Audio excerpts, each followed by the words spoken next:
lui a rendu le sourire après plusieurs années de deuil.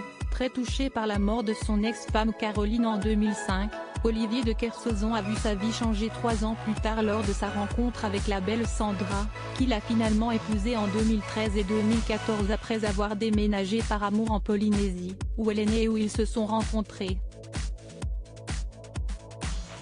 Une femme plus que jeune que lui et qui reste très discrète aux côtés du navigateur de 78 ans, membre des grosses têtes, posant rarement avec lui devant les photographes, elle préfère rester tranquille dans ces îles de l'autre bout du monde, où le navigateur, récemment atteint d'un cancer, a finalement trouvé la paix.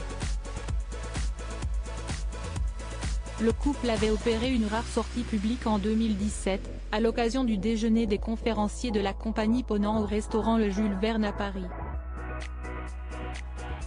Leur sortie exceptionnelle avait été immortalisée, la photo est à retrouver dans notre diaporama.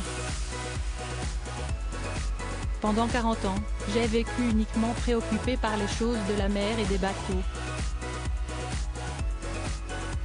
La Polynésie, ça ressemblait à des grandes vacances, quand même. Des grandes vacances. Alors, tu commences à regarder autour de toi ce qui pourrait rendre ces vacances encore plus belles, avait-il confié dans une longue interview au magazine Paris Match, épanoui avec la jeune femme, dont il n'a jamais confié le métier.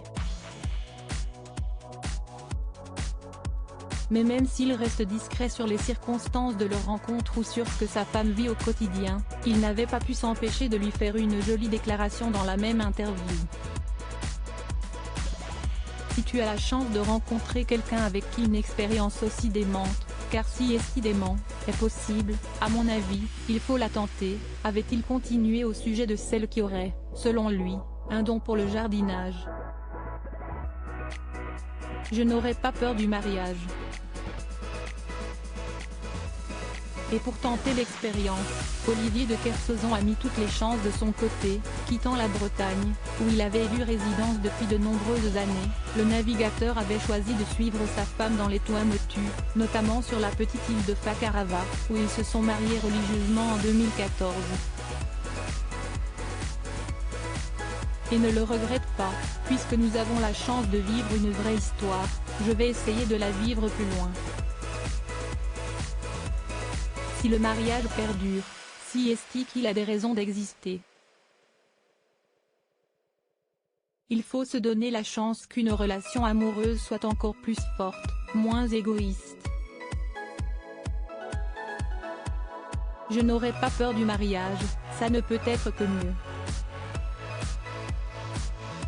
Père d'Arthur, 42 ans est marié à Clotilde Dursault, la belle-fille d'Inès de la Fressange. Olivier de Kersauzon est également un grand-père heureux. Et on imagine que ses petits-enfants doivent déjà connaître les mers de la Polynésie par cœur.